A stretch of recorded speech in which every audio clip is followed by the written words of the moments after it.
이것도 한번 제가 쭉 열거를 해본 것입니다. 생각나는 것들을. 그래서 사실 모든 이단 교리겠죠. 또 이단의 뿌리는 바벨론이에요. 바빌론. 그래서 창세기 10장까지 거슬러 올라가고, 그러니까 이것은 이제 어떤 종교적인 모든 거짓된 종교가 창세기 10장까지 거슬러 올라가고, 또 더 위로 올라가서는 카인까지 거슬러 올라가겠죠. 자기 의의 종교. 그리고 더 위로 가서는 마귀까지 거슬러 올라가겠죠. 하나님보다 자기를 더 의롭게 하고자 하는. 그래서 모든 이단 교리의 뿌리는 바빌론이고 끝은 적그리스도입니다. 여기서 계시록 17장 5절에서 계시록 17장에서 바빌론의 정체를 폭로하고 있죠. 그 여자의 이마에 한 이름이 기록되어 있었는데 신비라 큰 바벨론이라 땅의 창녀들과 가증한 것들이 어미라 하였더라. 여기서는 종교적인 단체들을 말하는 것이요. 그러니까 땅의 창녀들과 가증한 것들은 실제적인 창녀를 말하는 게 아니에요. 종교적인 종교 단체들을 말하는 것입니다. 여기서는. 왜냐하면 이 여인이 실제적인 여인은 아니죠. 어떤 종교 단체예요. 그러나 이것이 나중에 이제 환란 때 드러나게 되는데 사실은 알고 봤더니 모든 종교 단체, 거짓된 종교 단체의 어미였던 것이죠. 그래서 바로 그 신비의 바벨론이 폭로되고 있는 것입니다. 근데 이제 어떤 사람들은 이것을 뭐 로마 카톨릭이다 이렇게 해석하는 사람들도 있는데 그렇게 해석할 수도 있겠지만 그거보다는 로마 카톨릭이 아니라 이것 자체가 어떤 신비적인 그 바벨론이라고 보는 게 더 나은 것 같아요. 이걸 로마 카톨릭이라고 보는 것보단. 왜냐하면 모든 거짓된 종교의 어미거든요. 근데 로마 카톨릭이 모든 거짓된 종교의 어미는 아니에요. 아마 가장 큰 딸일 수는 있겠지만. 그래서 로마 카톨릭은 이 바벨론, 어미 바벨론의 딸이에요. 이슬람도 딸이고 그러겠죠. 마틴 루터는 뭐 장자라고 그렇게 표현했는데 이슬람을. 어쨌든지 간에 이것은 아마 이제 그 나중에 계시록에 실제 환란이 일어나면 밝혀지게 되겠죠. 그래서 나중에 밝혀지고 보니까 사실은 모든 거짓 종교, 이단 교리겠죠. 모든 거짓 종교, 이단 교리를 가지고 있는 거짓 종교들의 어미가 드러나게 되는 것입니다. 그럼 결국 모든 거짓된 교리와 이단 종교는 어디로 사람들을 끌고 가느냐 하면 바로 계시록 13장 4절에 보면 알 수 있습니다. 그들이 그 짐승에게 권능을 준 용에게 경배하고 또 그 짐승에게 경배하여 이르기를 누가 이 짐승과 같으냐 누가 능히 그와 전쟁을 하겠느냐 하더라. 사람이 타락하고 계속 더 심하게 타락해 가죠.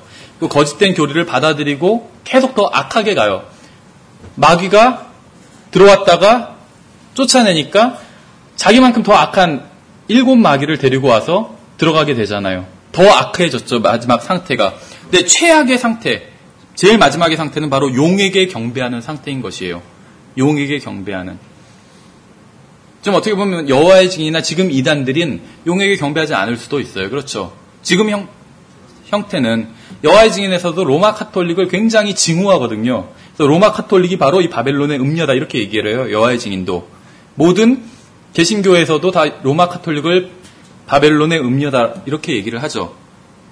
그런데 구원받지 못하고 휴거되지 못한 대부분의 이단들은 용에게 경배를 하게 돼요. 나중에.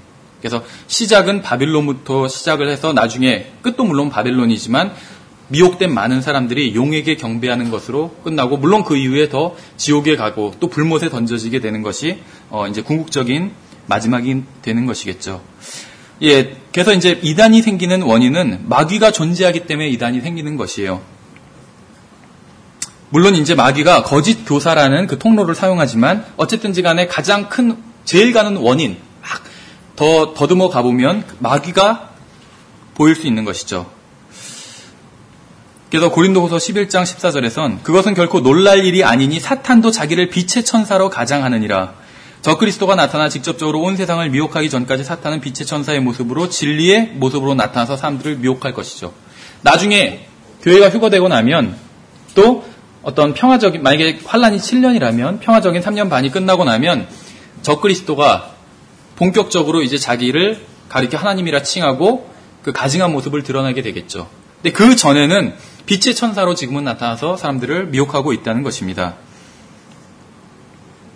그래서 어떤 이단 교리를 주장하는 그 단체들을 보면 어떤 의미에서 보면 굉장히 세상에서 좋은 간증을 듣는 사람들도 있어요. 가장 대표적인 경우가 로마 카톨릭 같은 경우를 들 수가 있겠죠. 지금 2000년대에도 로마 카톨릭이 남미 같은 데선 개신교 선교사들을 핍박합니다. 개신교회를 불질러요, 지금도. 그러나 우리나라에선 그렇게 하지 않죠. 아주 좋은, 왜냐하면은 남미에선 더 이상 좋은 간증을 보이지 않아도 돼요. 대부분이 카톨릭이거든요. 개신교는 아주 소수예요. 몇 %도 안 되는. 그러니까 그 집을 불질러도, 선교사들의 집을 불질러도 상관이 없는 거예요. 그러나 우리나라에서는 카톨릭이 다수가 아니잖아요. 어떤 겉으로 보기엔 좋은 간증들을 보이는 모습을 하고 있는 것이죠. 빛의 천사로 가장하고 있는 것이요. 고린도서 4장 4절에서는 그들 속에서 이 세상의 신이 믿지 않는 자들의 마음을 가려 하나님의 형상이신 그리스도의 영광스러운 복음의 빛이 그들에게 비치지 못하게 하였느니라. 이렇게 말씀하고 있어요. 저도 얼마 전에 뭐 아주 가까운 건 아니지만 이 구절을 완전 정말 체험한 적이 있거든요. 제가 가끔 가다가 복음을 전하는 분이 있어요. 그런데 벌써 똑같은 얘기를 여러 번 했는데도 불구하고 전혀 기억을 못 하시는 거예요. 전혀. 그래서 그냥 그분이 뭐 복음에 대한 반감으로 그러는 게 아니라 반감도 있지만 전혀 이전에 얘기했던 복음에 대한 걸 전혀 기억을 못 하는 거예요. 그러니까 완전히 사탄이 마음을 가려버린 것이죠.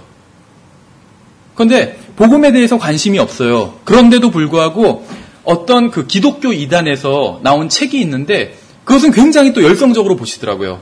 그런데 그 책이 내용이 무엇이었냐면 모든 종교에서 다 선하게 살면 구원받을 수 있다. 자기가 죽어서 하늘나라에 가보니까 하나님을 만났는데 모든 종교에서 다 선하게 사는 사람들이 왔더라. 이런 책이 있어요. 그래서 어떤 교회에서 낸 책인데 이단이에요. 물론 그 교회는. 그래서 막 신문에 광고도 하고 그런 책인데 굉장한 관심을 보이더라고요.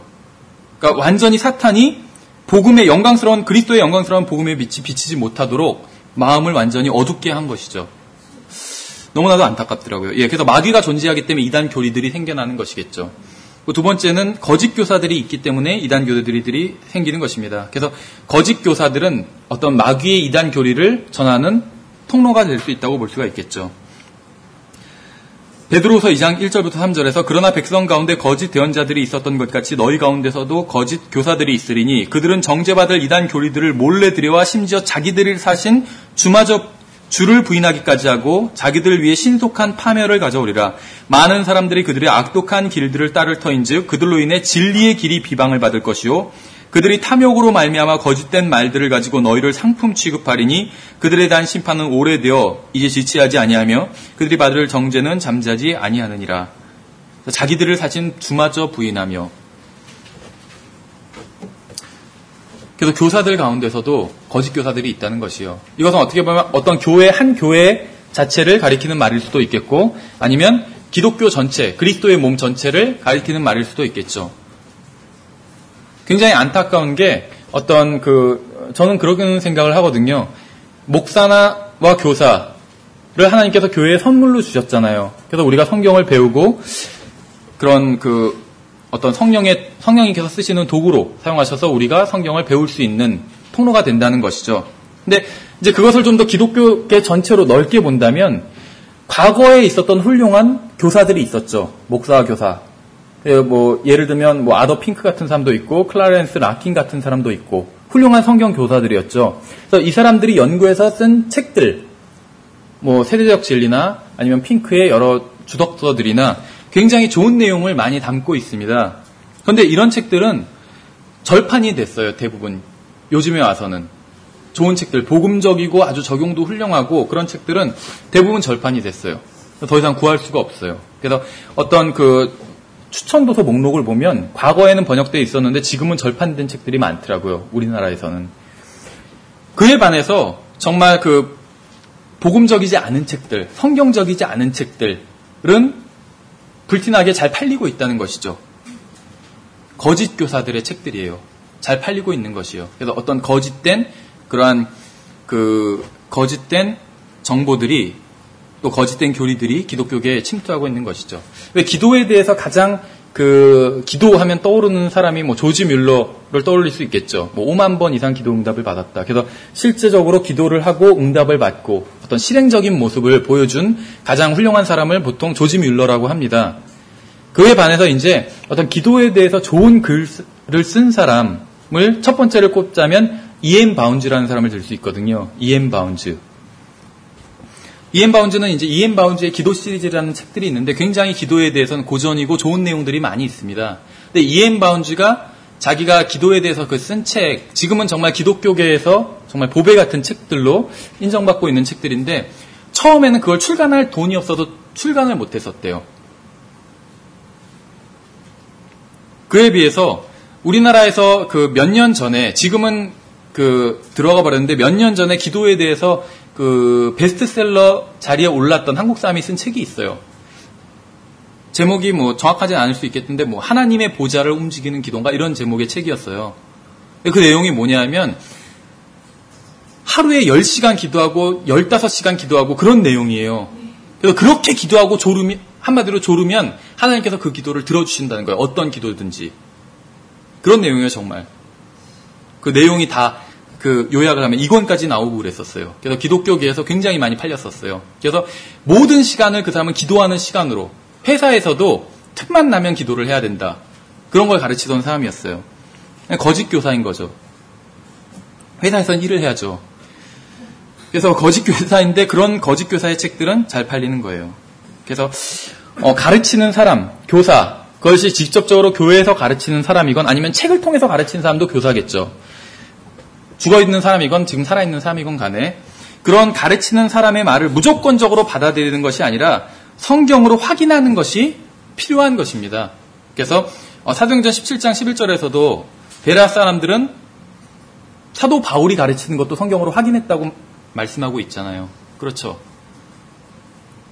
아마 저 같으면 지금 사도 바울이 와서 이 강단에서 가르친다고 생각해 보세요. 의심하겠어요?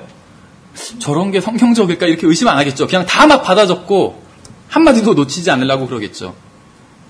근데 사도 바울이 가르친 것도 성경으로 확인할 정도라면 나머지 사람들은 어떻겠어요? 아무리 우리 가운데 훌륭한 설교자가 있다 할지라도 또 성경 교사가 있다 할지라도 다 성경으로 확인을 해야 돼요. 그 사람이 한 말을. 그래서 가능하면 여기 나오는 성경 구절들이 있죠. 나중에 성경책에 다 표시를 해놓으세요. 그리고 다시 성경을 읽을 때 그걸 확인을 해보세요. 그러니까 성경을 읽고 또 교회에서 또 우리처럼 성경 공부 시간에 지금 성경을 배우시는 거잖아요. 근데 그것으로 끝나는 것이 아니라 개인적으로 또 성경을 연구하셔야 된다는 거예요. 그때 표시해둔 구절들을 다시 한번 상고해 볼 수 있겠죠. 어떤 문맥에서 벗어난 구절이 있을 수도 있겠죠. 또 문맥에 합당한지 살펴볼 수 있겠죠. 예, 그래서 그런 깨어있는 자세야말로 거짓 교사들에게 넘어가지 않는 자세라는 것입니다. 예, 그 다음에 6페이지에서는 잘못된 성경이 있기 때문에 이단 교리가 또 이단이 생긴다는 것이에요. 상수원이 깨끗해야지 집에서 깨끗한 수돗물을 마실 수 있겠죠. 바른 성경에서 바른 교리가 나올 수 있습니다. 이단적인 교리는 이단적인 성경에서 나오는 경우가 많이 있어요. 특히 오늘날 특정한 교리를 정당화하기 위해서 성경을 수정하고 고치는 일이 굉장히 흔한 일이 되어버렸다는 것이죠. 그래서 아까 말씀드렸던 것처럼 어떤 성별 없는 성경 이런 것도 있고 그래서 어떤 남자의 권위가 아니라 남녀가 더 동등하다 이렇게 얘기하는 것이죠. 그래서 우리가 어떤 원문 비평학 시간에는 어떤 변개의 과정에 대해서도 살펴봤었죠. 처음에는 성경 본문이 있으면 각주만 달아요, 조그맣게. 그래서 이렇게 말하고 있지만 이게 아닐 수도 있다. 어떤 아주 오래된 사본에는 이게 아니라고 한다. 이렇게 각주만 살며시 달았다가 반응이 나쁘지가 않아요. 그러니까 각주를 올려요. 그 본문을 내려버리죠. 그 다음에는 본문을 없애고 각주만 남겨요. 그럼 결국에는 처음에 의문을 그냥 제기했더니 각주가 본문에 들어가 버리는 것이죠. 어떤 오래된 사본, 신의 사본, 바티칸 사본은 이렇게 돼 있다.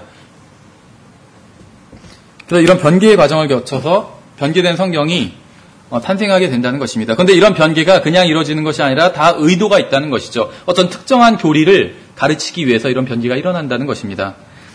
여기서 잘못된 성경이 있기 때문에 이단이 나올 수 있다는 것이요. 다음에 이제 성경 이외의 것에 권위를 두기 때문에 이단이 나올 수 있다는 것입니다. 그래서 모든 이단은 자신들이 신뢰하는 교주나 그의 글을 신성시하며 절대시해요. 성경 이외의 다른 것이나 사람이 성경만큼 아니면 성경보다 더 신뢰를 받는다면 이단적인 교리가 등장하게 된다는 것이에요. 인간의 경험, 생각, 의견 그 어떤 것이든 성경보다 더 권위가 있을 수 없다는 것이에요. 그래서 몰몬교 같은 경우에 몰몬경이 있어요. 안식교 같은 경우엔 엘렌 G 화이트라는 그 여사, 아줌마의 글이 있어요. 그 글을 굉장히 신성시해요. 그 카톨릭 같은 경우에 교황이 무호하다고 하잖아요. 그래서 성경만큼의 권위를 두죠. 그다음에 여호와의 증인 같은 경우엔 찰스 러셀이라는 사람의 글을 성경만큼이나 신뢰를 합니다. 그러니까 찰스 러셀의 글을 통해서 성경을 해석해야 된다 이렇게 가르쳐요. 그럼 더 권위가 있게 되는 것이죠. 찰스 러셀의 글이. 보통 교단에서는 교단 헌법이나 어떤 신조, 사도신경이 대표적인 것이겠죠. 그래서 이런 것들을 기준으로 삼는다는 것이에요. 그래서 어떤 사람들이 예를 들면 우리 같이 성경을 하나님의 말씀으로 믿고 절대적인 권위로 믿는 사람들에게 당신들은 이단이라 이렇게 얘기를 하는데 왜 이단이냐 이렇게 얘기하면 예를 들면 당신네 교회는 성경적으로 잘못되었기 때문에 이러한 것들이 성경과 어긋나기 때문에 이단이다 이렇게 얘기하는 것이 아니라 사도신경을 안 하기 때문에 이단이다 이런 식으로 얘기한다는 것이에요. 그래서 성경보다 결국 어떤 신조를 더 권위를 놓게 되는 것이죠. 이렇게 될 때 이단 교리가 나올 수밖에 없다는 것입니다. 왜냐하면 성경과 다른 권위를 내세우면 결국 충돌하는 부분이 있기 때문에 그 부분에 있어서 성경이 아닌 다른 권위를 신뢰하게 된다면 새로운 교리, 이단 교리가 탄생하게 되는 것이죠. 다섯 번째는 성경에 대해서 무지하기 때문에 이단 교리가 나오는 것입니다. 그래서 성경을 잘 알지 못한 상태에서 억지로 말씀을 풀다 보면 성경을 왜곡하게 되고 이단 교리에 빠질 수가 있어요. 그래서 잘 아시는 것처럼 베드로후서 3장 16절에선 또 그의 모든 서신에서도 이것들에 관해 그 안에서 말하였을 때 그 안에 깨닫기 어려운 것이 덜어 있으므로 배우지 못하여 불안정한 자들이 다른 성경 기록들과 같이 그것들도 왜곡하다가 스스로 파멸에 이르느니라. 모르는 걸 발견을 하게 되면 그냥 모르는 것은 모르는 대로 놔두는 것이 좋습니다. 그렇죠. 그것을 억지로 풀 필요가 없다는 것이에요. 그래서 그 해석하는 방법 중에 유추라는 것을 아시죠? 유추 해석.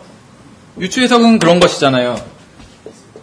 A가 있는데 B면 A 다시가 있으면 안 나오는데 그냥 B 다시일 거다 이렇게 해석하는 것. 이것이 유추 해석이거든요. 근데 법학에서도 이런 게 있어요. 법학에서도 법 조문이 있잖아요. 그럼 성경과 똑같아요. 성경 구절과. 그 구절을, 우리도 성경 구절을 해석하는 거죠. 법 조문을 해석하는 거거든요. 법학이. 근데 그 법 조문을 해석할 때 가장 첫 번째 해석 원칙이 무엇인 줄 아세요? 문자적 해석이에요. 문자적 해석. 그러니까 성경 해석과 똑같아요. 그런데 법 조문 해석에 있어서 가장 못난 해석이라고 부르는 해석이 있어요. 못난 해석. 못난 해석이 무엇이냐면 바로 유추라고 그래요. 유추. A가 B라도 A-는 B-가 아닐 수도 있어요. 이 내용이 법조문에 없다면. 그런데 성경을 해석하는 사람들은 과감하게 그냥 해버린다는 것이죠. 해석을. B-는 없는데도 그냥 A가 B니까 A-도 B-이겠거니 이렇게 해석해버린다는 것이에요. 근데 이것은 추측이라는 것이에요. 물론 근거 있는 추측이죠. 유추는. 그렇지만 추측이기 때문에 그것은 틀릴 수 있다는 것이에요. 그래서 성경을 모르는 곳에 있으면 거기서 놔둬야 된다는 것입니다. 전에 어떤 분이 그러더라고요. 자기가 이제 그러니까 김영균 목사님 그 강의를 듣다가 자기가 놀란 것이 무엇이었냐면, 물론 강의를 아주 잘하시기도 하지만 거기에 놀랐지만 그거보다 더 놀란 건 모른다는 말을 한다는 거예요. 모른다는 말을. 이거는 잘 모르겠다고. 근데 그렇게 얘기를 안 한다는 거예요. 보통 성경 교사들이, 목사님들이. 어떻게든지 막 꽤 맞춰가지고 이렇게 얘기를 하려고 하지. 근데 모르는 건 모른다고 얘기하는 것이 가장 안전한 것이거든요. 그래서 왜 교회 홈페이지에서도 제가 질의응답에 이렇게 응답하는 경우가 있는데 누가 질문을 했을 때 답변 올리신 걸 한번 보시면은 성경 구절로 이렇게 답변한 게 있어요, 제가. 그것을 아는 거예요. 성경이 나온 걸. 그래서 성경 구절로 답변한 건데 어떤 거는 다른 신학자들이나 목사의 의견을 이렇게 제가 답변으로 달아놓은 것이 있어요. 그건 다른 말로 하면 모른다는 거예요, 제가. 모르기 때문에 성경 구절에선 모르는 거예요. 찾지 못했기 때문에 그렇다고 그냥 모릅니다 이렇게 답변하긴 그렇잖아요. 그래서 모르지만 다른 목사님들이나 그리스도인들은 이렇게 해석을 합니다. 그냥 그것을 보여줬을 뿐이에요. 그건 그 해석은 틀릴 수도 있어요. 하나님의 말씀이 아니기 때문에 그것은. 그 신학자나 목사가 아무리 위대한 사람이라 할지라도 그 사람은 사람이고 사람의 의견이니까 틀릴 수 있다는 거죠. 여기서 성경에 대해서 모르는 부분이 있다면 그냥 그대로 남겨야 되는데 그것을 억지로 풀다가 이단 교리가 나올 수 있다는 것입니다. 다른 말로 한다면 성경을 바르게 나누어서 연구하지 않았기 때문에 이단 교리가 나온다는 것이에요. 잘못 적용을 하면 이단 교리가 나온다는 것이죠. 그래서 예를 들면 끝까지 견디는 자는 구원을 받으리라 이렇게 성경 기록에 분명히 있어요. 그렇지만 그것은 나에게 하시는 말씀은 아니라는 거죠. 근데 그 말씀을 자기에게 하시는 말씀이라고 붙들면 이단 교리가 나오죠. 지금 끝까지 견뎌야 구원을 받는다 이렇게 생각한다면 그것은 이단인 것이에요. 그렇죠. 그래서 하나님의 말씀에 분명히 있다 할지라도 그것을 바르게 나눠서 적용하지 않는다면 그것은 이단 교리가 되는 것이죠. 그래서 이런 말이 있어요. 마귀는 한 사람을 미혹하기 위해선 성경 전체도 인용할 수 있다. 엉터리로 인용하면 되겠죠. 잘못된 경우에. 왜 그래서 뭐 농담이겠지만 그런 말이 있잖아요. 어떤 사람이 한번 성경을 읽어보려고 딱 펴봤더니 뭐 유다가 목을 메어 죽더라 뭐 그걸 봤는데 너무 끔찍해서 덮었다가 그래도 한번 다시 봐야겠다. 다시 딱 펴봤더니 너도 가서 이와 같이 하라. 또 그게 나왔다고 하잖아요. 자기한테 하시는 말씀이 아닌데 억지로 자기한테 다 적용하다 보면 엉뚱한 얘기가 나올 수도 있다는 거죠. 예, 그래서 성경에 대해서 무지하고 성경을 잘못 나누기 때문에 이단 교리가 나올 수 있다는 것입니다. 그 이단 교리가 나오는 이유 중에 가장 중요한 이유 중에 하나는 어떻게 보면 근본적인 이유일 수 있는데 마음이 잘못되었기 때문에 이단 교리가 나올 수 있다는 것이에요. 데살로니가후서 2장 11절에선 이런 까닭에 하나님께서 그들에게 강한 미혹을 보내사 그들이 거짓말을 믿게 하시리니 이렇게 말씀하고 있어요. 강력한 미혹으로 인해서 사람들이 이단 교리에 빠지게 된다는 것이요. 잘못된 교리, 거짓 교리, 거짓말을 누가 보냈냐 하면 하나님이 보내셨다는 거예요. 하나님이. 그래서 예전에 어떤 설교를 들은 적이 있는데 제목이 하나님께 속은 사람이란 제목이에요. 그래서 사람은 자기 자신에게 속고, 그렇죠. 자기가 자기를 속일 때도 있어요. 그걸 기만한다고 그러잖아요. 그렇죠. 지금 이제 안전할 거야. 아니면 난 돈을 많이 벌었으니까 괜찮을 거야. 그런데 갑자기 오늘 밤 하나님께서 네 오늘 찾으리니 그러면 네가 쌓아둔 것이 누구 것이 되겠느냐 하면은 자기 자신을 결국 속인 거잖아요. 두 번째, 다른 사람한테 속일 수도 있어요. 그렇죠? 악한 자들은 속으로 속이기도 하고 속기도 한다고 그랬잖아요. 세 번째는 마귀한테 속을 수도 있어요. 그렇죠? 마귀는 속이는 자라고 그랬잖아요. 미혹하는 자. 네 번째는 하나님께 속을 수도 있어요. 하나님께서 속이신다는 거예요. 처음 그 설교를 들었을 때는 나름대로 충격이었는데 근데 하나님께서 속이는데 아무나 그냥 속이시는 게 아니에요. 이유가 있어요. 그게 바로 데살로니가후서 2장 10절에 나와 있어요. 전절에. 불의의 모든 속임수와 함께 멸망하는 자들에게로 오는 것이니 이는 그들이 진리의 사랑을 받아들이지 아니하여 구원을 받지 못하였기 때문이라 이렇게 말씀하고 있어요. 그래서 이런 까닭에 하나님께서 그들에게 강한 미혹을 보내사 그들이 거짓말을 믿게 하시니 이렇게 말씀하고 있어요. 진리의 사랑을 받아들이지 않기 때문에 하나님께서는 불의를 보내주신 거예요. 그러니까 진리의 사랑을 안 받아들이면 괜찮은 게 아니라 안 받아들이면 위험해지는 것이죠. 복음을 안 받아들이면 괜찮은 게 아니라 하늘나라에 못 가는 거, 그걸로 끝나는 게 아니라 지옥에 가게 되는 것이죠. 위험해지는 것이에요. 사람들이 진리의 사랑을 받아들이지 않기 때문에 이건 뭐 우리가 나중에 살펴보겠지만 칼빈주의에 저항할 수 없는 은혜의 정면으로 반대되는 말이죠. 칼빈주의에선 진리의 사랑을 안 받아들일 수가 없어요. 사람들은. 그런데 받아들이지 아니하기 때문에 하나님께서 미혹의 역사를 보내신다고 했잖아요. 구약에서도 나오죠. 하나님께서 같이 연합하지 말라고 그랬는데 연합하니까 시드기야라는 거짓 선지자를 보내서 거짓말을 막 하게 하시잖아요. 그래서 그걸 결국 믿고 죽게 만드시는 것이죠. 왕을. 이사야서 66장 4절에서도 나 또한 그들의 잘못된 생각을 택하여 그들이 두려워하는 것을 그들에게 가져오리니 이는 내가 부를 때에 대답하는 자가 아무도 없었으며 내가 말할 때에 그들이 듣지 아니하고 오히려 내 눈앞에서 악을 행하며 내가 기뻐하지 아니하는 것을 택하였기 때문이라. 하나님의 말씀을 듣지 않고 잘못하기 때문에 하나님께서는 악한 걸 미혹의 역사를 보내신다고 말씀하고 있는 거예요.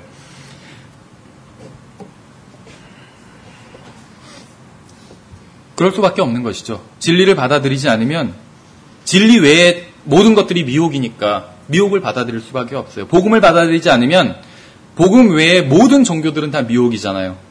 그걸 받아들일 수밖에 없어요.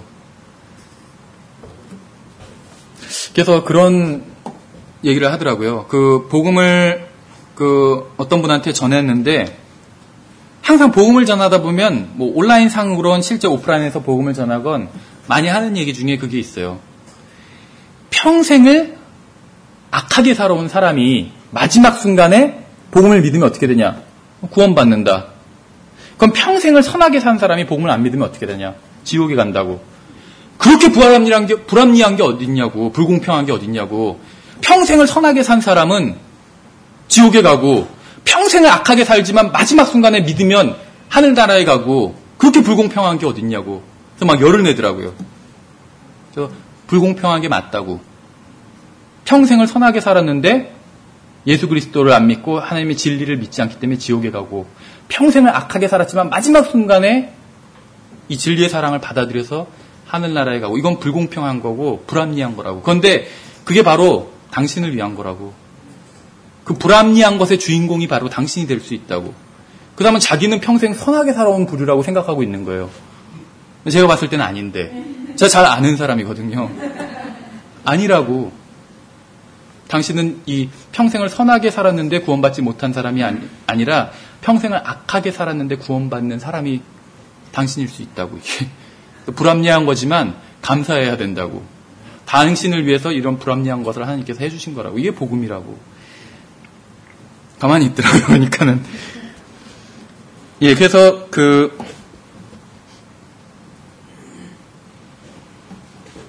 진리의 사랑을 받아들이지 않는 이유는 불의를 진리보다 더 기뻐하고 어둠을 빛보다 더 사랑하기 때문에 받아들이지 않는 것이죠. 그래서 로마서 1장 32절에서도 그들이 이런 일들을 행하는 자들은 죽어 마땅하다는 하나님의 심판을 알고도 로마서에서 1장에서 계속 죄의 목록을 쭉 열거한 거죠. 같은 일들을 행할 뿐만 아니라 그런 일을 행하는 자들을 기뻐하느니라. 죄를 사랑한다는 거예요. 그래서 하나님의 심판이 임한다는 것이죠. 미혹의 역사를 보내는 것도 하나님의 어떤 심판의 하나의 방법이에요. 그렇죠. 그래서 왜 그러잖아요. 사람들은 처음에 죄를 지면 감추고 그 다음에는 정당화하고 그 다음에는 자랑한다. 이런 얘기가 있거든요. 자기가 막 죄 지은 얘기들 막 자랑하고 그런 사람 보신 적 있으세요? 많이 봤어요. 자기가 죄 지은 거 어떻게 자기가 더럽게 살았는지 막 자랑하는 사람들도 많이 있어요. 예. 그 다음에 사람들이 스스로 자신의 눈을 찔러서 눈이 멀어진 것이에요. 사람들이 눈이 먼 상태에 있는데 영적인 면에 있어서는 그래서 진리가 아닌 거짓을 믿고 있는데 눈이 먼 이유가 자기가 스스로 자기 눈을 찔러서 눈이 먼 것이란 것이에요. 계시록 3장 18절에서는 내가 내게 권고하노니 너는 내게서 불로 정지한 금을 사서 부유한 자가 되고 또 흰옷을 사서 입어 내 벌거벗은 수치를 드러내지 말며 또 내 눈에 안약을 발라 볼지니라. 그래서 주님께로부터 안약을 사면 언제든지 오류로부터 벗어날 수 있다는 것입니다. 예, 그 다음에 이단에 대처하는 방법에 대해서 살펴보겠습니다. 잘 아시는 대로 디도서 3장 9절부터 10절에 그러나 어리석은 변론과 족보와 논쟁과 율법에 관한 다툼들을 피하라. 그것들은 무익하고 헛되니라. 이단인 자는 한두 번 훈계한 뒤에 거절하라. 그래서 이단과는 길게 논쟁할 필요가 없어요. 예를 들면 여호와의 증인 같은 경우에 뭐 100% 다 그런 건 아니지만 일반적으로는 어떻게 하냐면 여호와의 증인들은 매년 탈퇴자들이 많이 있습니다. 그런데도 불구하고 그만큼의 수가 채워져요. 그래서 지금은 제가 통계를 모르겠는데 계속 매년 계속 신도수가 전국적으로 우리나라에 한 5만 명 수준을 유지한다고 하더라고요. 지금은 더 늘었는지는 모르겠어요. 그런데 그 사람들이 이제 탈퇴자가 많음에도 불구하고 계속 비슷한 수를 유지하는 이유는 집집마다 돌아다니면서 복음은 아니죠. 잘못된 이제 복음이겠지만 그걸 전하기 때문이에요. 그만큼 이제 개인 구령이 힘이 있다는 것이요. 그런데 집집마다 돌아다니면서 그렇게 자기들이 생각하는 그 복음을 전하는데 뭐 복음은 아니겠지만 주로 어느 집을 가냐면 교회 무슨 성도의 집 이런 게 붙잖아요. 어느 교회 다니는 성도의 집 그런 집을 주로 타겟을 정한다는 거예요. 왜냐하면 여호와의 증인들은 항상 개역 성경을 갖고 이제 자기들의 어떤 것을 증거하거든요. 자기들이 여호와의 증인이고 뭐 그런 것들이 있잖아요. 그런 것들을 증거하는데 안 믿는 사람한테는 그것이 통하지가 않아요. 그렇죠. 안 믿는 사람 성경 자체를 안 믿으니까. 그래서 교회에 다니는 사람들한테는 통할 수가 있어요. 교회 다니는 사람들은 성경을 믿으니까. 그래서 이제 기존의 교회가 잘못했고 자기들이 옳은 단체다. 이걸 증거하기 위해서 이제 성경을 보여주면서 하는데 그러기 위해선 교회 다니는 사람들의 집만 주 타겟으로 삼게 된다는 것이죠. 근데 이제 그 사람들이 그런 타겟을 삼을 때까지는 기독교인들을 대하는 방법에 대해서 연구를 많이 하고 훈련이 굉장히 많이 되어 있다는 것입니다. 그래서 성경을 종합적으로 배우는 것이 아니라 기독교인들을 공격할 수 있는 성경만 집중적으로 배워요. 그러다 보니까는 대부분의 기독교인들은 성경을 잘 모르잖아요. 성경을 잘 읽지 않기 때문에. 그러다 보니까 그 공격에 여지없이 무너지는 거예요. 그래서 매년 많은 탈퇴자가 있음에도 불구하고 또 다시 신규로 진입하는 사람들이 많이 있을 수밖에 없다는 것이죠. 그래서 논쟁할 필요가 없다는 거예요. 그래서 처음에는 저도 논쟁을 했었어요. 처음 제가 이제 예수님을 믿고 나서는 여호와의 증인들을 오면은 다 집으로 돌아오라고 했어요. 그래서 이제 논쟁을 했는데 그게 나중에는 소용이 없더라고요. 왜냐하면 내가 얘기할 구절들을 이 사람들도 다 알고 있어요. 그래서 그것에 대해서 준비를 다 해놨다는 거죠. 그 이제 저도 이제 여호와의 증인에 대해서 호기심을 갖고 책들을 보면서 준비를 했고, 그러니까 서로 준비가 된 거예요. 나중에는 이렇게 시간 낭비하지 말고 서로 10분씩 내용을 전해보자 그랬어요. 처음엔 당신이 10분 먼저 얘기하라고, 그럼 내가 얘기하겠다고 했는데 그렇게 하니까 자기 얘기만 하고 가버리더라고요. 다음엔 바꿔서 내가 먼저 10분 얘기하겠다고 하고 그렇게 했어요. 그 이제 이게 내가 전하고 싶은 거니까 이거 안 받아들이면 더 이상 할 얘기가 없는 거잖아요. 그래서 길게 논쟁할 필요가 없어요. 그래서 어떤 핵심적인 사항만 얘기를 하고 한두 번 훈계한 뒤에 거절하면 되는 것입니다. 그런데 이제 이단에 속한 사람이 잘 아는 사람일 경우에, 여러분 친척이나 친구나 이런 사람일 때 한 번 훈계한 뒤엔 그 사람이랑 다시 안 볼 수는 없잖아요. 친척이거나 심지어 가족 중에도 있는데 이단이니까 한두 번 훈계한 뒤에 이제 거절해. 그래서 더 이상 얘기도 안 해. 그럴 수는 없죠. 그럴 땐 평상시엔 평상시처럼 지내겠지만 만약에 어떤 성경 얘기나 종교 얘기가 나온다면 핵심적인 얘기만 딱 하고 거기서 말아야 될 필요가 있어요. 더 이상 논쟁할 필요는 없다는 거예요. 왜냐하면 그 사람도 충분히 훈련을 받았기 때문에 더 이상 논쟁할 필요가 없다는 것입니다. 그러나 핵심적인 사항을 지적하라는 건 그건 이제 복음에 대한 것인데, 구원받았냐 그러면 그 사람은 행위로, 여호와의 증인은 행위로 구원받기 때문에 구원에 대한 확신이 없어요. 그렇죠. 좋은 일을 할 때도 있지만 나쁜 일을 할 때도 있잖아요. 그걸 스스로 알기 때문에 구원에 대한 확신이 없어요. 그래서 그런 것으로 도전을 준다면 도전을 받을 수도 있겠죠. 그래서 어떤 구원에 대한 핵심적인 것들 거듭났냐고 대답을 잘 못하는 경우가 많아요. 근데 어쨌든 간에 그런 핵심적인 것을 하고 더 이상 길게 논쟁할 필요는 없다는 거예요. 예, 그래서 왜냐하면 온전히 교리에 그 이단 교리에 푹 빠졌기 때문에 논쟁이 잘 먹히지 않는다는 것입니다. 그 다음에 이단에 대처하는 방법은 답변할 것을 항상 미리 준비해 놓고 있어야 된다는 것이에요.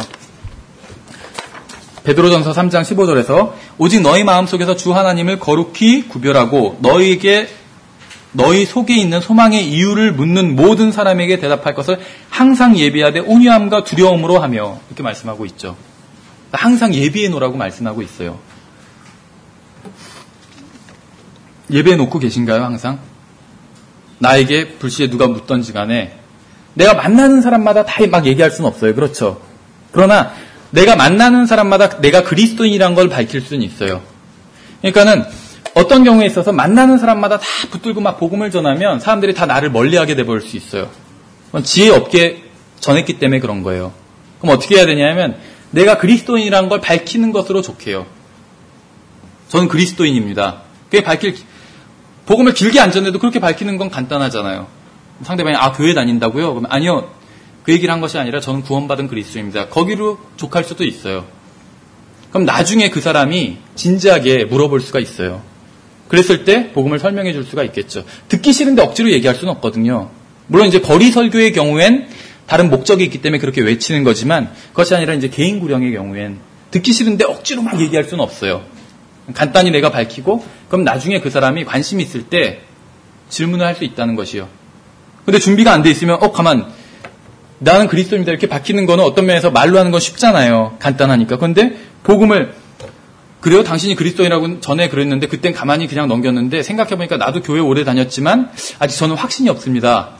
한번 당신이 알고 있는 그 복음을 저에게 들려주시겠습니까? 누가 이랬을 때 준비가 안 돼 있다면 갑자기 막 허둥지둥 헤맬 수가 있겠죠. 그래서 그러지 말라는 거예요. 상대방이 또 이단일 수도 있겠죠. 그래서 내가 다니는 교회에서는 행위로 열심히 해서 구원받아야 된다고 했는데 난 잘 모르겠는데요 하면서 그렇게 나올 수도 있겠죠. 상대방이. 그랬을 때 내가 복음으로 바로 잡아줄 수가 있겠죠. 상대방을. 근데 내가 준비가 되어 있지 않다면 안 되는 것이겠죠. 그래서 이단을 대하는, 이건 복음을 대하는 전하는 자세이기도 하지만 이단을 대하는 자세이기도 하다는 것입니다. 그래서 이렇게 항상 준비가 되어 있기 위해서는 하나님의 말씀을 연구해서 말씀에 능숙해야 된다는 것이에요. 그래서 잘 아시는 것처럼 젖을 사용하는 자마다 갓난 아이이므로 의의 말씀에 능숙하지 못하다고 말씀하고 있어요. 그래서 말씀에 능숙해야 될 필요가 있다는 것이에요. 이러기 위해선 계속 말씀드린 것처럼 말씀을 개인적으로 연구해야 된다는 것입니다.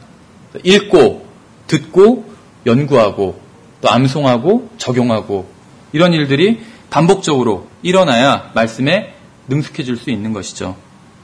그래서 이단들을 대할 때 이제 대하는 자세에 대한 것인데 이단들을 대할 때 온유와 사랑 가운데서 대해야 됩니다. 이것이 바로 태도에 관한 것인데 어떻게 보면 이단들과 관련해서 아주 중요한 부분 중에 하나라고 생각을 해요. 여기도 보시면은 항상 예배할 때 온유함과 두려움으로 하라고 말씀하고 있죠. 어떤 사람은 착각해가지고 이단들에겐 막 거칠게 대해도 된다고 이렇게 생각하는 사람들이 있어요. 성경에서 아까 여기서도 한두 번 훈계한 뒤에 거절하라 이렇게 얘기하고 있지만 거칠게 하라고 말하고 있지는 않아요. 정죄하라고 말하고 있지도 않아요. 온유하게 사랑으로 전하라고 말씀하고 있어요. 진리를 말하되 사랑 안에서 말해야 된다고 성경에서 누차 얘기하고 있거든요. 에베소서 4장 15절에선 오직 사랑 안에서 진리를 말하며 모든 일에서 그분 안에 이르도록 성장하게 하려 함이라. 그분은 머리시니 곧 그리스도시니라. 그래서 사랑 안에서 진리를 말해야 된다 이렇게 얘기하고 있어요. 그 여호와의 증인에 대한 책들을 보면 제가 가지고 있는 책에서도 어떤 책 제목은 이래요. 여호와의 증인을 벗긴다. 제목이 이거예요. 여호와의 증인을 벗긴다. 또 다른 책은 여호와의 증인에 대한 책인데 여호와의 증인에게 사랑으로 전도하자. 이거예요. 어떤 책을 읽은 사람이 여호와의 증인을 설득해서 얻을 수가 있을까요? 벗긴다보단 사랑으로 증거하자가 더 능력을 발휘할 수 있겠죠. 영이 다르다는 거예요. 똑같은 내용을 가지고 있어도. 특히 다른 사람의 잘못을 바로잡을 때는 온유의 영으로 해야만 바로잡을 수 있습니다. 갈라디아서 6장 1절에선 형제들아 만일 어떤 사람이 잘못에 빠지거든 이단에 빠지거든 같은 말일 수 있겠죠. 영적인 너희는 온유의 영으로 그러한 자를 회복시키고 내 자신을 살펴보아 너도 시험에 들지 않게 하라. 우리도 이단에 빠질 수 있잖아요. 거짓교리에 빠질 수 있어요. 우리도 언제든지. 그래서 다른 사람은 온유의 영으로 바로잡고 자기 자신은 살펴보라고 했어요. 똑같은 오류에 빠지지 않도록. 이단을 대할 때 또 다른 사람을 대할 때 근본적으로 너무나도 중요한 자세라는 것입니다. 왜냐하면 온유함으로 일깨워 주어야지 상대방이 진리를 깨달을 수 있기 때문에 그래요. 그래서 디모데후서 2장 25절에선 스스로 반대하는 자들 온유함으로 일깨워 주어야 하리라 이렇게 말씀하고 있죠. 혹시 하나님께서 그들에게 회개를 허락하사 진리를 인정하게 하시리니 온유하게 설득해야지 진리를 인정할 수도 있다고 말씀하고 있어요. 온유하게 하면은 다 진리를 인정한다는 게 아니에요. 온유하게 해야지 혹시라고 그랬잖아요. 진리를 인정할 수도 있다는 거예요. 그렇죠. 이런 얘기가 있더라고요. 일반 과학자들이 연구한 건데 우리가 말할 때 70%는 태도고 30%가 내용이라고 그래요. 그렇죠. 70%가 태도고 30%가 내용이에요. 무슨 말이냐면 불이 났을 때 불이야 그냥 이러면 사람들이 놀라지 않아요. 불이야 하고 크게 소리쳐야지 놀라겠죠. 그렇죠. 상대방한테 사랑한다고 얘기하는데 막 화가 난 상태로 사랑한다고 하면 그거는 사랑한다고 받아들이지 않겠죠. 그러니까 태도가 그만큼 태도가 차지하는 게 중요하다는 거예요. 자, 아기를 보고 꽉 깨물어주고 싶어 이래도 그 태도가 귀엽다는 거지 실제로 깨물어서 어떻게 상해를 가겠다는 게 아니잖아요. 그러니까 그 태도가 중요하다는 것이죠. 태도가 차지하는 비중이 크다는 거예요. 근데 이 온유함이야말로 이 태도 중에 하나라는 것입니다. 왜 이런 말씀을 드리냐면 불행히도 우리나라에서 킹제임스 성경을 믿는 사람들 중에는 어떤 진리가 굉장히 중요하다. 이런 거는 굉장히 좋은 자세요. 그런데 그렇기 때문에 잘못된 것을 말하는 사람들에겐 아주 강하게 훈계해야 된다. 이런 생각을 하는 사람이 있어요. 물론 강하게 훈계하는 게 그거는 맞지만 그 강하게 훈계하는 방법 중에 상대방을 조롱하고 비아냥거리고 욕하고 심지어는 이렇게 생각하는 사람들이 있어요. 예전에도 인터넷으로 그런 사람이랑 말다툼을 하게 된 적이 있는데 사랑 안에서 온유함으로 진리를 증거해야 된다. 이렇게 얘기하니까 배교했다고 그러더라고요, 저보고. 왜냐면 제가 과거에는 과격하게 했는데 왜 지금은 그렇게 바꿨냐 하면서 배교했다고 그러더라고요. 그런데 아무도 소리 지르면서 그렇게 한다면 누가 그것을 듣겠어요? 그렇죠. 그것이 아무리 옳은 말이라 할지라도 잘못된 방법으로 얘기를 한다면, 그렇죠. 정말 사랑한다면 정말 온유하게 그렇게 증거를 할 수밖에 없어요. 그렇죠. 예, 그래서 말다툼하지 말고 부드럽고 온유하게 증거해야 됩니다. 이단이라 할지라도 상대방이. 디도서 3장 2절에선 아무도 비방하지 말며, 아무도 비방하지 말라고 그랬잖아요. 말다툼하는 자가 되지 말며 오직 부드러우며 모든 사람에게 온전히 온유함을 보이게 하라. 모든 사람에게 그러라고 했잖아요. 모든 사람한테. 그리스도인들, 같은 우리 교회 지체들, 식구들한테만 그러라는 게 아니라 모든 사람에게 그러라고 했잖아요. 그렇죠. 왜 그러냐 하면 이 모든 것의 이유가 바로 그리스도인의 싸움은 영적인 싸움이기 때문에 그래요.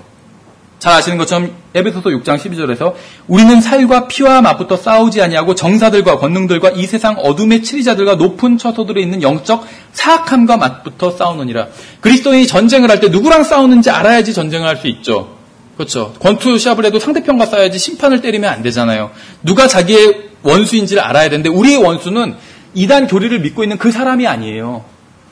그 사람은 미혹된 희생자에 불과해요. 마귀의 희생자.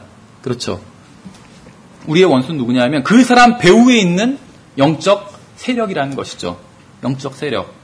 그러면 우리가 막 소리친다고 해서 그 영적 세력이 두려워할까요? 막 소리치고 욕하고 조롱한다고 해서 그 영적 세력이 두려워할까요? 전혀 두려워하지 않아요. 그 영적 세력이 두려워하는 건 무엇이냐면 하나님의 말씀과 기도밖에 없어요. 하나님의 말씀과 기도. 그 영적 세력과 싸울 때 그 사람, 그 악한 영과 직접 말하고 싸울 필요도 없어요. 그렇죠. 주님께 기도로, 그것이 우리가 영적 싸움을 하는 방법이에요. 또 하나님의 말씀으로 바로잡고, 그것이 영적으로 우리가 싸우는 방법이라는 것이죠. 그래서 우리의 싸움은 사람에게 대한 것이 아니기 때문에 그 사람에게 거칠게 대하거나 그 사람을 조롱하거나 이단이라고 해서 아니면 무시하거나 이런 것은 아니라는 것이에요. 우리는 혈과 육에 대해서 싸우는 것이 아니라 그 뒤에 있는 영적 악한 세력과 싸우는 것이기 때문에 그렇다는 것입니다. 예, 그래서 이 과를 마감하면서, 일과를 마감하면서 우리에게 주시는 교훈을 생각해 봤습니다. 그래서 이단에 빠지지 않은 것은 우리가 잘나서가 아니에요. 하나님의 은혜예요. 그래서 우리는 구원받은 것도 하나님의 은혜고, 우리가 영적으로 성장해 나가는 것도 하나님의 은혜고, 바른 성경을 알게 된 것도 다 하나님의 은혜예요. 바른 성경이 만약에 없었다면 우리가 아무리 막 서점을 뒤지고 인터넷을 뒤져도 바른 성경 찾지 못하겠죠. 바른 성경이 없었다면. 하나님의 은혜라는 것이에요. 다만 하나님의 은혜라고 해서 아무것도 안 하고 가만히 있어도 되느냐, 이것이 아니라 자기 자신을 내어드려야 돼요. 그렇죠. 영적으로 성장하는 것도 하나님의 은혜니까 가만히 있으면 성장하느냐, 이것이 아니라 자기 자신을 내어드려서 하나님의 말씀을 읽는 거예요. 그렇죠. 하나님의 은혜가 아니라면 하나님의 말씀을 아무리 읽어도 하루 10시간, 20시간씩 읽어도 영적으로 절대 성장할 수가 없어요. 그러나 하나님께서 은혜를 베풀어 주시기 때문에 우리가 마치 거저 구원받은 것처럼 하나님의 은혜로 영적으로 성장하고 하나님의 은혜로 영적으로 또 이단에 빠지지 않는다는 것입니다. 않았다는 것이에요. 그래서 이것은 다 하나님의 은혜이기 때문에 이단에 빠진 사람들을 정죄하거나 성경을 잘 모르는 사람들을 정죄하거나 하지 말아야 된다는 것이에요. 이단에 빠진 사람들을 정죄하고 욕하고 이런 사람들을 전 봤어요. 온라인상에서. 그러지 말라는 것이요. 그럼 이단에 빠진 사람을 어떻게 해야 되느냐? 한두 번 훈계하라고 그랬죠. 하나님 말씀으로 훈계하고 그 다음에 그 사람을 위해서 기도해주면 되는 거예요. 그렇죠. 그러면 그게 바로 영적 전쟁을 하는 것이죠. 그리고 두 번째는 우리도 언제든지 우리가 자만한다면 또 자기 자신을 의지한다면 언제든지 이단에 빠질 수가 있어요. 그렇기 때문에 우리는 항상 주님 안에서 깨어 있어야 된다는 것이죠. 그래서 은혜 안에서 머물러 있어야 된다는 것입니다. 서 있는 자는 넘어지지 않도록 주의하라고 말씀하고 있잖아요. 여기서 진리를 아는 그리스도인도 항상 깨어 있어야 됩니다. 성경에서는 계시록 12장 9절에서 그 큰 용, 즉 저 옛 뱀 곧 마귀라고도 하고 사탄이라고도 하며 온 세상을 속이던 자가 내쫓기더라. 그가 땅으로 내쫓기니 그의 천사들도 그와 함께 내쫓기니라. 이렇게 말씀하고 있어요. 그리스도인들은 여기서 그 성경에서는 마귀의 정체를 드러내면서 하는 말이 마귀가 온 세상을 속이던 자라고 말씀하고 있어요. 속이는 자라고. 우리도 포함돼요. 우리도 과거에 마귀에게 속았었잖아요. 지금은 어떤가요? 지금도 속고 있어요. 어떤 부분에 있어서. 어떤 사람은 큰 거를 속는 사람이 있어요. 예를 들면 구원에 관한 거. 자기의 행위로 구원받을 수 있다. 마귀에게 속은 것이요. 그렇죠.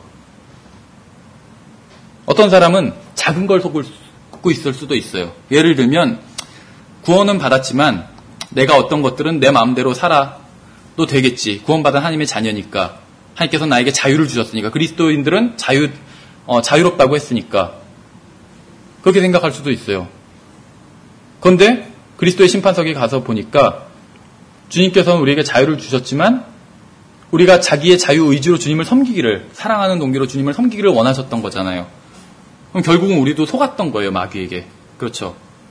마귀는 구원받지 못하게만 막는 것이 아니라 진리의 지식에 이르지 못하도록 막는 것이거든요.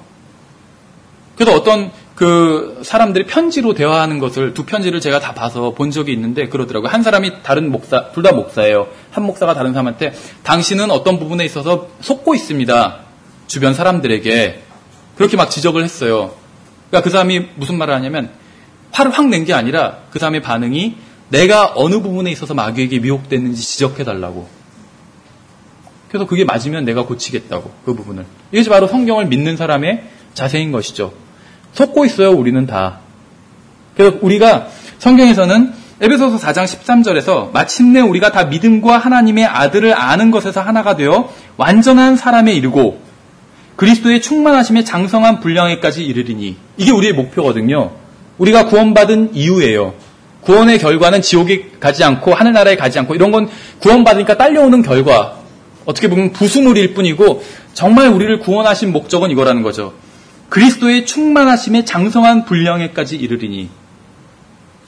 놀랍지 않으세요? 까마득하죠, 보면. 그리스도의 충만하심에 장성한 분량에까지 내가 이른다. 굉장히 까마득해요. 근데 그 과정이라는 거죠. 우리가 지금도 어떤 부분에 있어서 마귀에게 속고 있는 것들이 있을 거예요. 그럼 내가 어떤 부분에서 마귀에게 속았는지 어떻게 아느냐? 하나님의 말씀을 통해서 알 수가 있어요. 하나님의 말씀을 공부하고 읽고 묵상하고 거울을 자세히 들여다보니까 여기에 얼룩이 있구나. 그걸 발견할 수 있는 거예요. 평소에 못 봤었는데. 그렇죠? 그럼 면도를 하잖아요. 면도를 하는데 면도를 잘했다고 생각하고 딱 그 교회 올 때 교회 그 승강기에 거울이 다 있잖아요. 우연히 봤는데 한 가닥이 삐져 있더라고. 나와 있더라고요. 그건 보면은 굉장히 흉하잖아요. 근데 그걸 거울을 통해서 안 거잖아요. 마찬가지로 하나님의 말씀을 통해서 알 수 있다는 거예요. 자기 안에 있는 어떤 잘못된 것, 또 마귀에게 미혹된 것들, 그런 것들을 하나하나 바로잡아갈 수 있겠죠. 다 바로잡으면 그리스도의 장성한 분량에까지 이룰 수 있는 것이겠죠. 그래서 이러한 작업은 주님이 오실 때까지 계속돼야 됩니다. 거울을 한 번 보고 마는 것이 아니라 매일 봐야 되잖아요. 그것처럼.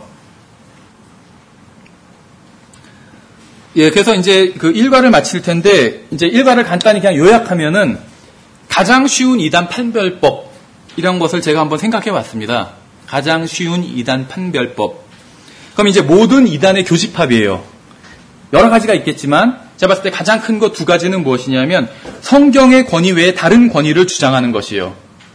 최소한 성경과 동등하거나 성경보다 더 우위에 놓는 권위를 주장한다면, 그런 단체나 그런 사람이 있다면 그것은 이단이에요.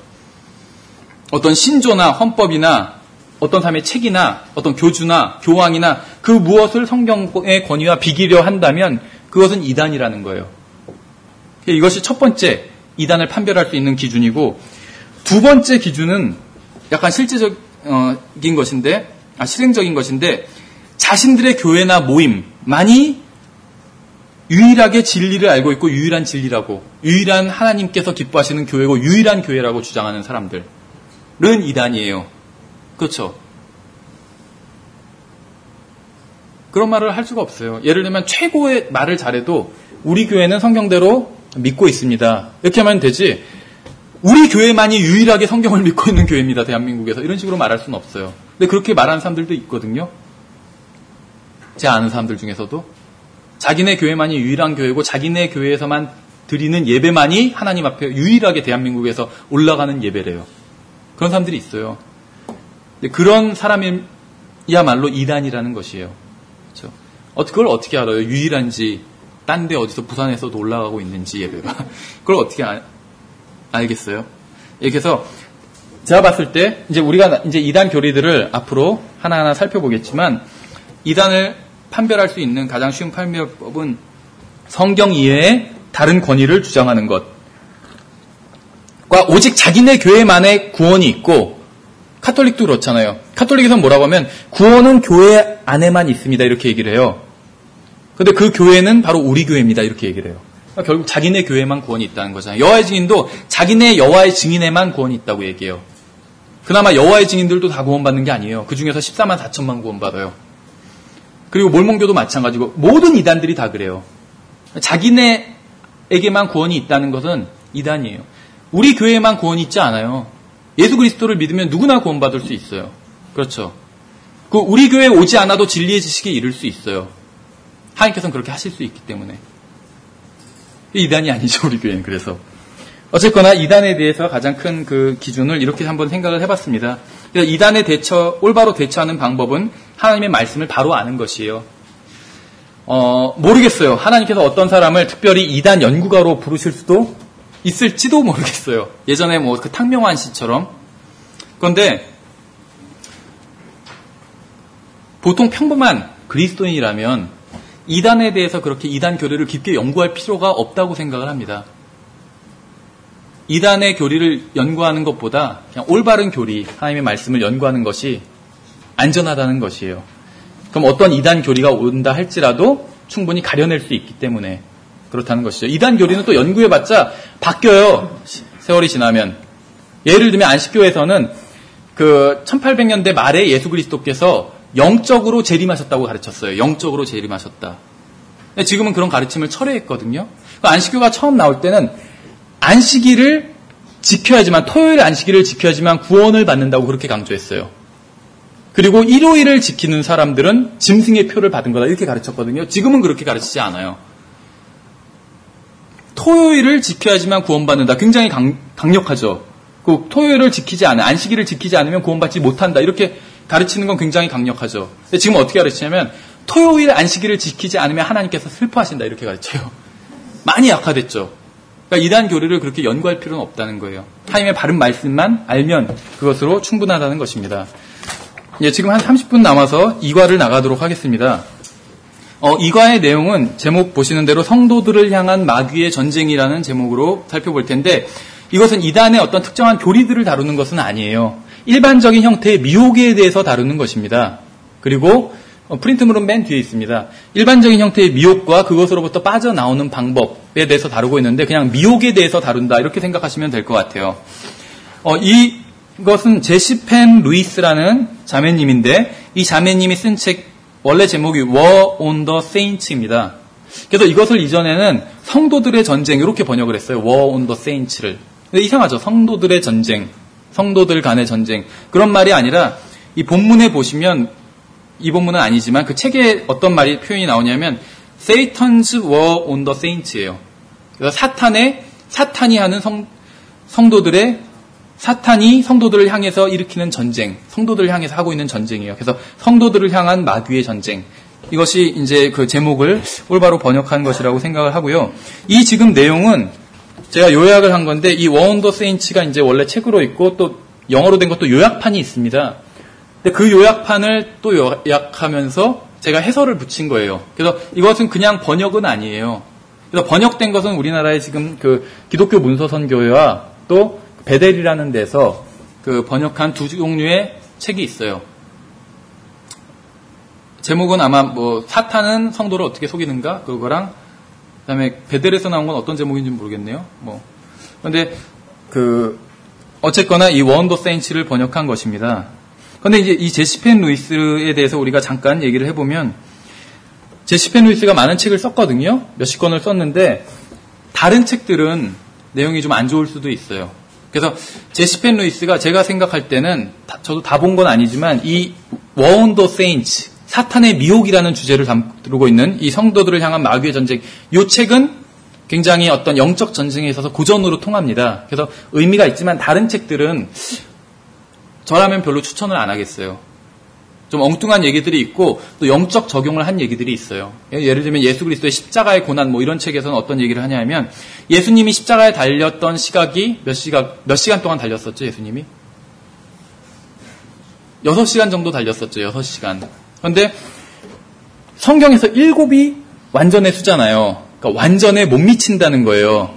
그래서 무슨 얘기를 하냐면 예수님이 근데 제자들에게 예수님이 십자가에서 고난받은 게 6시간인데 제자들에게 와서 무슨 말씀하시냐면 너희가 1시간도 깨어있을 수 없더냐. 그래서 그 모자른 1시간을 바로 제자들에게 초청하셨다. 그래서 그 1시간이 더해지면 완전한 수가 된다. 이런 식으로 얘기를 해요. 그건 다 성경에서 근거는 끌어왔어요. 그러나 굉장히 엉뚱한 이야기예요. 그 별로 성경적인 교리도 아니고. 뭐 다 그런 얘기만 하는 건 아니에요. 좋은 얘기들을 하는 부분도 있어요. 근데 이제 그런 식으로 너무 영적으로 적용을 해서 엉뚱한 얘기들을 하기 때문에 저자의 다른 책들은 좀 주의를 할 필요가 있습니다. 일반적으로 이쪽의 계보가 어떻게 되냐면 잔느 귀용 부인이라는 부인 아세요? 이 잔느 귀용 부인이 에게 이제 제시펜 루이스가 영향을 받고 제시펜 루이스한테 또 워치만 리가 영향을 받고 워치만 리에게 위트니스 리가 영향을 받았다. 이렇게 지방교회에서는 이런 식으로 계보를 이어져 간다고 생각을 합니다. 근데 이 중에서 잔느 귀용이나 제시펜 루이스는 좋은 점도 있고 나쁜 점도 있고 저는 그렇게 생각을 해요. 워치만 리는 좋은 점이 더 많아요. 위트니스 리는 나쁜 점이 절대 다수를 차지한다고 생각을 합니다. 그래서 이제 좀 약간 주의를 기울여야 된다 이렇게 생각을 하시고 다만 이 책은 보시면은 지금 제가 요약해 나온 부분에서도 성경 구절이 거의 없어요. 그런데 이제 대부분 미혹에 대해서 어떤 성경적인 관점을 많이 가지고 있다 이렇게 보시면 됩니다. 그래서 이제 이 책의 어떤 주제어를 꼽자면 수동적인 상태라는 말을 꼽을 수가 있어요. 수동적인 상태. 사탄이 성도들을 미혹할 때 수동적인 상태에 빠지게 한다 이런 얘기를 합니다. 근데 요거를 제가 다른 말로 바꿔본다면 자아가 죽는다 이런 표현으로도 쓸 수 있다고 생각을 해요. 실제로 이제 어떤 수동적인 상태에 빠지는 이단들은 자아가 죽는다 이런 표현들을 많이 사용을 합니다. 그런데 물론 자아라는 말을 충분히 저는 쓸 수 있다고 생각을 해요. 그리스도인들은 자아가 죽어야 됩니다. 이런 말을 하는 게 뭐 크게 잘못됐다고 생각은 하지 않습니다. 그러나 정확하게 본다면 셀프라는 말의 셀프라는 말의 번역은 자기 자신이에요. 그렇죠? 자기 자신. 자아는 아니에요. 자아는 에고라는 말의 번역이에요. 에고. 그렇죠. 심리학 용어라는 것이에요. 그래서 정확하게 본다면 자아라는 말보단 자기 자신이란 말이 더 낫지 않나 하지만 자아라는 말이 이미 기독교계에서 많이 쓰이고 있어요. 그래서 자아라는 말을 그냥 사용하는 것도 뭐 크게 잘못됐다 이렇게 생각하지는 않지만 좀 생각해 봐야 된다는 것이요. 왜 그러냐면 자기 자신을 십자가에 못 박았다. 자기 자신이 죽은 것으로 여겼다. 이것이 제가 봤을 땐 더 이해가 쉬워요. 자기 자신. 근데 자아가 죽었다는 굉장히 개념이 좀 모호해지지 않나.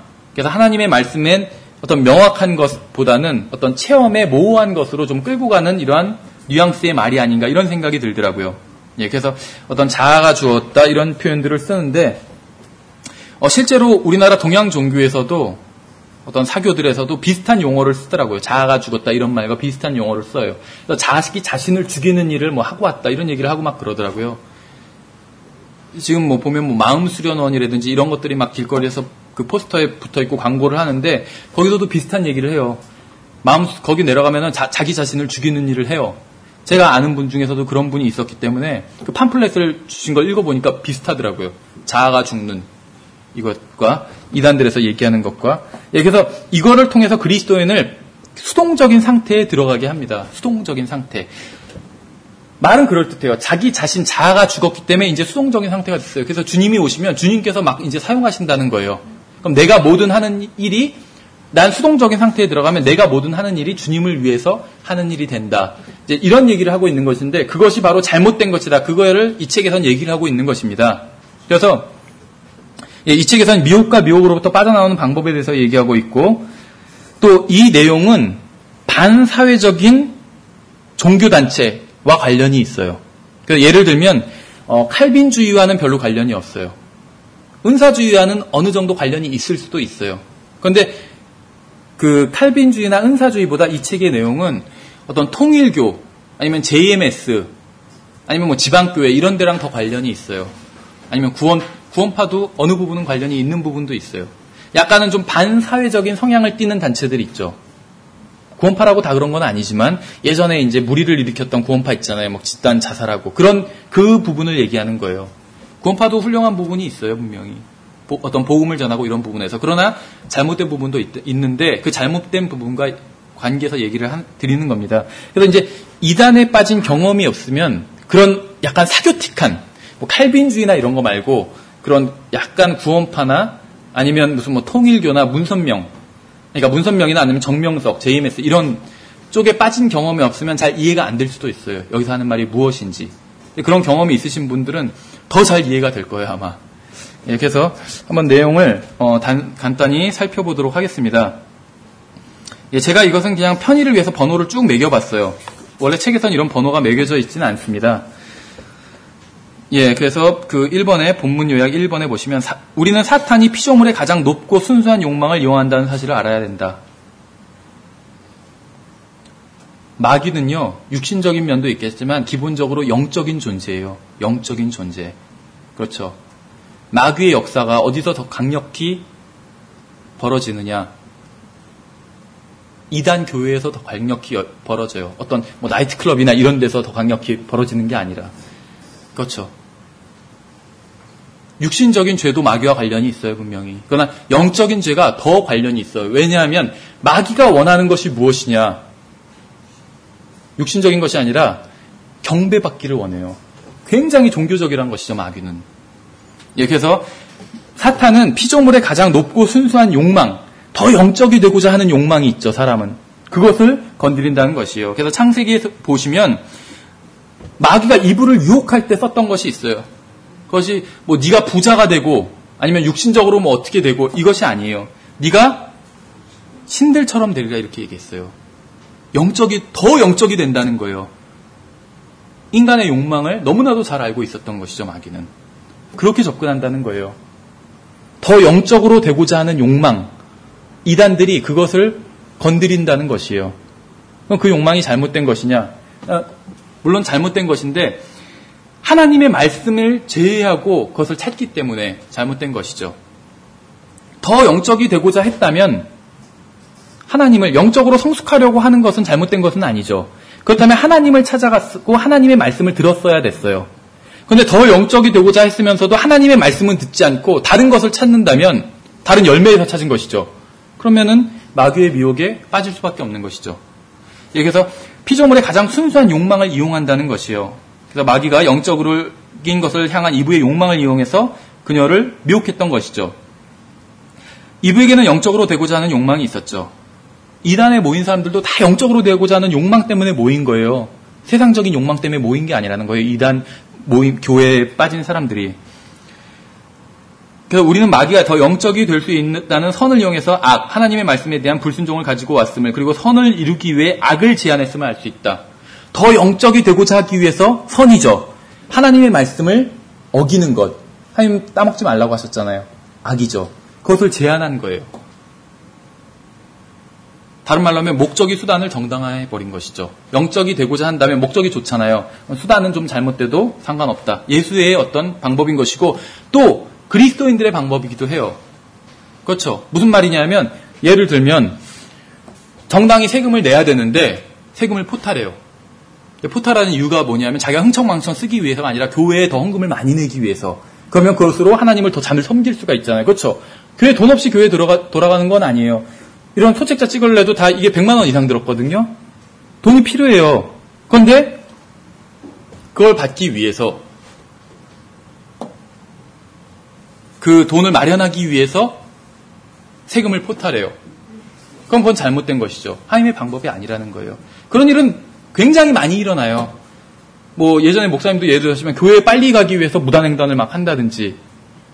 저도 무단횡단을 하는 적이 있었는데 다행히 지금 무단횡단을 제가 자주 비교적 하던 곳이 있었는데 신호등이 없어졌더라고요. 그냥 횡단할 수 있게 해줬더라고요. 왜냐하면 너무 무단횡단하기 좋게 만들어놨어요.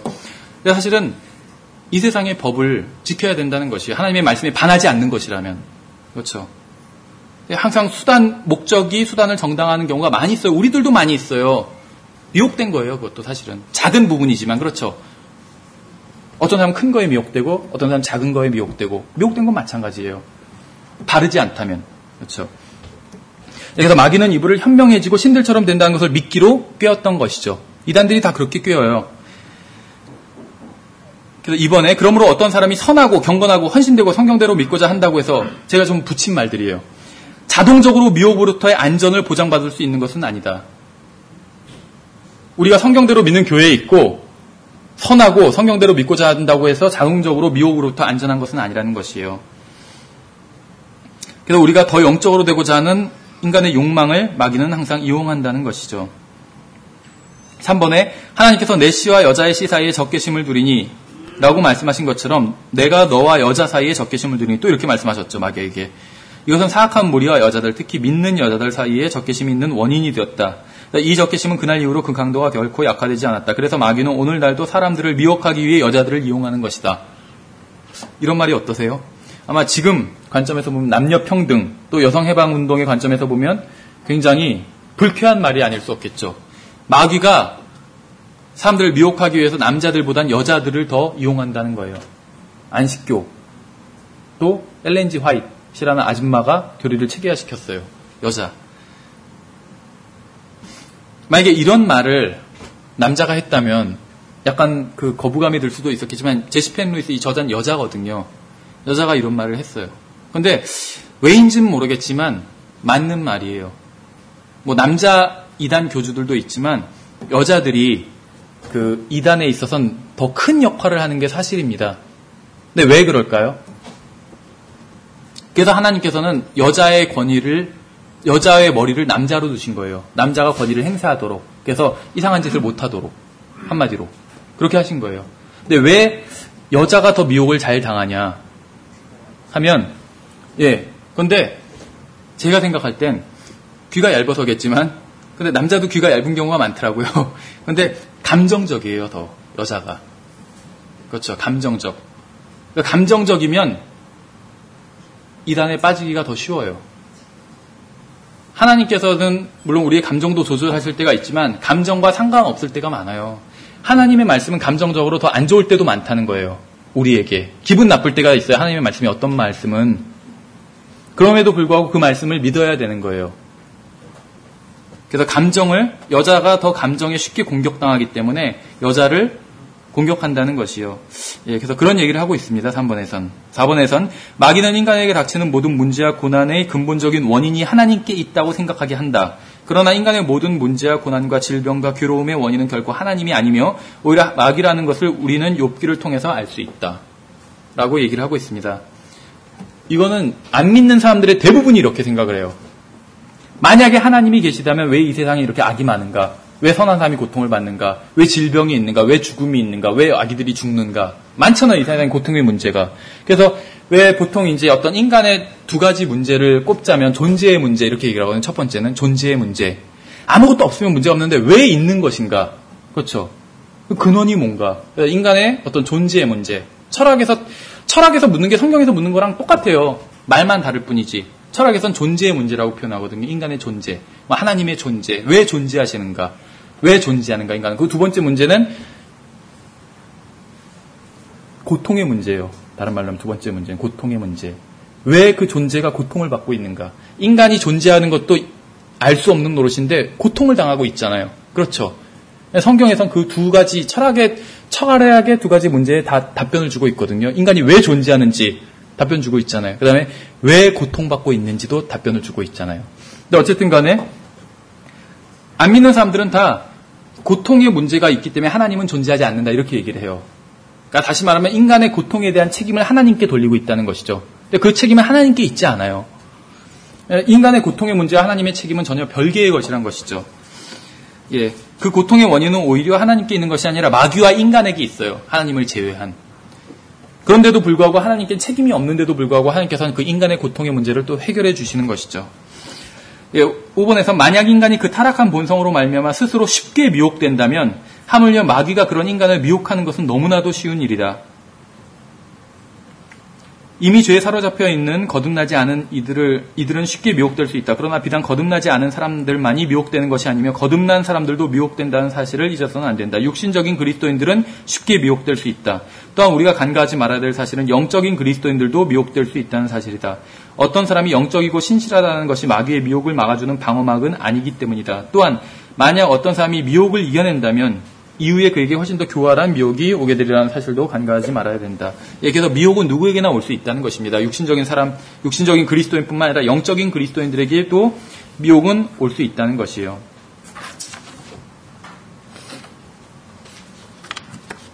6번에서는 어떤 사람은 어리석게도 초자연적인 것은 무엇이나 하나님께 근원을 두고 있다고 생각한다. 이런 생각 자체가 마귀에게 미혹되는 통로를 열어준다는 것이에요. 그들은 만약 어떤 것이 초자연적인 것이라면 그것은 잘못될 리가 없다고 생각하는 것이다. 한마디로 말하면 체험을 의지하게 된다는 것이요. 어떤 체험을 했는데 초자연적인 체험. 그럼 그것을 준 것은 분명히 하나님일 것이라고 생각을 해요. 안 좋은 일이 생기면 그것은 마귀가 준 것이라고 생각을 해요. 근데 반대일 수도 있어요. 안 좋은 일을 하나님께서 어떤 목적을 가지시고 줄 수도 있어요. 그리스도인들에게. 그렇죠. 반면에 체험은 마귀가 줄 수도 있어요. 왜냐하면 그 체험을 의지하게 하려고. 하나님의 말씀이 아니라. 그렇죠. 그래서 체험은 기본적으로 자기 자신을 기쁘게 하는 거예요. 내가 체험을 막 어떤 영적인 대단한 체험을 했어요. 하나님이 기쁘신 건 아니에요. 그렇죠. 내 체험이니까. 다른 사람이 기쁜 것도 아니에요. 나를 기쁘게 해요. 그렇죠. 내 체험은. 근데 하나님의 말씀을 믿는 믿음은 하나님을 기쁘시게 하는 거예요. 믿음이 없이는 하나님을 기쁘시게 할 수 없다고 그랬잖아요. 성경에선. 그래서 그리스도인은 체험이 아니라 믿음을 의지해야 되는 거거든요. 왜냐하면 자기 자신을 기쁘게 하는 게 아니라 하나님을 기쁘시게 하기 위해서. 그렇죠. 그래서 마귀는 하나님을 기쁘시게 하고 하나님의 말씀을 믿게 하는 게 아니라 체험을 의지하게 합니다. 그래서 많은 경우에 있어서 그리스도인들이 가지고 있는 체험, 어떤 영적인 체험을 말하는 거예요. 단순한 어떤 연륜과 경험을 말하는 게 아니라 영적인 체험, 예를 들면 방언, 신유 이런 것들 포함될 수 있겠죠. 이런 것들 많은 경우에 있어서 전부 다라고 할 수는 없겠죠. 그러나 많은 경우에 있어서는 마귀가 주는 경우가 대부분이라는 것입니다. 이러한 체험들이. 그래서 선하고 영적이며 훌륭한 사람들도 미혹될 수 있다는 생각을 가지고 있어야 돼요. 그건 자기 자신도 포함이고 다른 그리스도인도 포함입니다. 실제로 이단적인 교리가 기독교계에 많이 들어와 있는데 그 통로가 바로 선하고 경건한 사람들을 통해서 들어왔어요. 어떤 사람이 교회를 팔아먹고 막 배반하고 믿음을 배반하고 이런 사람이 잘못된 교리를 가르친다면 그걸 누가 받아들이겠어요? 그렇죠. 방탕하고 이런 사람이 어떤 교리를 가르쳐요. 누가 그걸 받아들이겠어요? 안 받아들이지. 근데 굉장히 선하고 경건하고 고난도 많이 받고 그러나 그걸 이겨내고 이런 사람이 만약에 어떤 교리를 가르친다면 귀 기울일 수 있겠죠. 그 사람에게. 예를 들면 오리게렌이라는 사람이 있어요. 모든 성경 변개의 근원은 마귀지만 인간적인 근원은 오리게렌을 꼽거든요. 모든 성경, 지금 개혁 성경과 이렇게 성경이 혼란하게 된 이유가 한 사람을 그 원인을 꼽아봐라 하면 오리겐이에요. 정답은. 오리겐이라는 200년대에 살던 사람이에요. 오리겐. 근데 그 오리겐은 박해를 받던 사람이에요. 그러니까 이단적인 교리를 갖고 있던 사람인데 세상과 타협한 사람은 아니었어요. 박해를 받던 사람이에요. 그러니까 얼마나 그 말에 힘이 실리겠어요. 그렇죠. 다른 사람들이 막 고문을 하는데도 그걸 참아내요. 그런데 이단적인 교리를 가르쳐요. 그럼 훨씬 더 쉽게 먹히겠죠. 와, 저렇게 믿음을 지키는, 고문을 하는데도 굴하지 않고 믿음을 지키는 사람이 하는 말이니까 이상한 얘기는 아닐 것이다. 이렇게 생각할 수도 있겠죠. 그래서 어떤 많은 그 이단적인 교리들이 이런 경건한 사람들을 통해서 들어왔습니다. 그래서 8번에 하나님의 말씀을 잘못 사용으로 말미암아 수많은 사람들이 인생의 정도에서 벗어나 잘못 가고 있고, 그러니까 잘못 해석했기 때문에 그렇다는 거예요. 문제에 사로잡혀 있고, 또 이러한 일은 수많은 그리스도인들이 마귀를 단순히 유혹하는 자나 고소하는 자 정도로만 생각하고 있기 때문이라는 겁니다. 그들은 마귀와 사악한 영들의 악함의 깊이를 전혀 모르고 있고 그들이 성경을 인용해서 그리스도인들을 미혹한다는 사실에 대해서도 전혀 상상조차 못하고 있다는 것이요.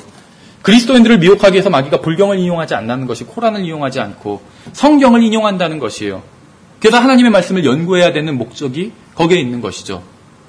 그냥 하나님의 말씀을 읽은 것 같고는 소용이 없다는 것이에요. 왜냐하면 마귀가 성경을 인용하니까 하나님의 말씀을 읽은 거 마귀가 막 인용하는데 물론 거짓 교사를 통해서 인용하겠죠. 막 인용하는데 성경을 읽어보니까 그런 말이 있어. 넘어가게 되는 거예요. 근데 성경을 연구하는 방법까지 하나님께서 말씀해 주셨죠. 바르게 나누어서 연구하면 마귀가 성경을 인용해도 그 말씀은 아니라고. 마치 예수 그리스도께서 광야에서 마귀에게 미혹 시험당하실 때 마귀에게 승리하신 것처럼 그렇게 올바로 말씀을 적용하면서 마귀의 미혹을 물리칠 수 있는 것이죠. 예, 그래서 마귀와 사악한 영들은 만약 단 한 사람이라도 미혹할 수 있다면 성경 전체를 인용하는 일도 서슴지 않을 것이다. 우리는 우리의 원수가 속이는 자라는 사실을 잊어서는 안 된다. 9번에 사탄은 주어진 시간을 염두에 두고 일한다. 왜냐하면 그에게 주어진 시간이 짧기 때문이다. 그렇죠. 그러나 하나님께서는 영혼을 염두에 두고 일하신다. 그러므로 신앙생활은 균형이 잡혀야 된다는 것입니다. 우리의 신앙생활은. 그렇죠. 마귀는 짧은 시간을 두고 일을 해요. 그렇죠. 이제 얼마 안 있으면 마귀의 때가 끝나게 될 거예요. 그렇죠. 그리고 천년간 갇혔다가 다시 노임을 받게 되겠죠. 마귀의 때가 이제 많이 남지는 않았어요. 우리는 얼마나 남았는지는 모르지만. 그래서 사람들을 극단적으로 몰아가요. 어떤 한 가지만 하게 하든지. 아까 말씀드린 것처럼 열 몇 시간만 기도만 하는 사람이 있어요. 아무것도 안 하고. 회사에서, 그 다음이 그 회사에서 중역이었어요. 그래서 비교적 자기 자유가 많은 사람이었는데, 일은 거의 안 하고 기도만 했어요, 계속. 그것도 자기가 번성하는 거에 대한 거, 자기 교회가 번성하는 거에 대한 거. 그 다음이 어떤 은사주의 계통의 지금 우리나라의 큰 교회에 다니는 사람이었거든요. 하나님께서는 그렇게 일하시지 않는다는 거예요.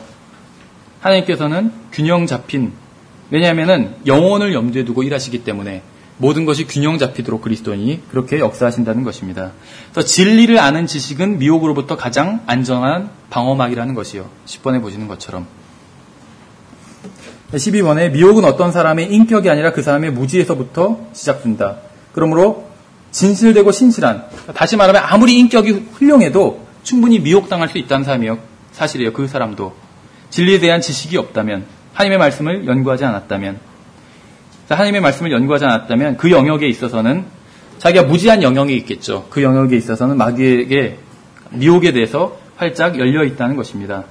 13번에 만약 진실하고 신실하기만 하다면 하나님께서 모든 미혹으로부터 지켜주실 것이라고 생각하는 자체도 바로 마귀의 미혹의 결과이다. 왜냐하면 이러한 생각은 미혹에 대한 방어막을 허물어뜨리기 때문이다. 그러니까 깨어있는 이 생각을 허물어뜨린다는 것이요. 이러한 생각은 하나님께서 일하시는 방법을 모르는 데서 기인한 것이다. 하나님께서는 인간이 원하시지 않으면 아무것도 함께하지 않으신다.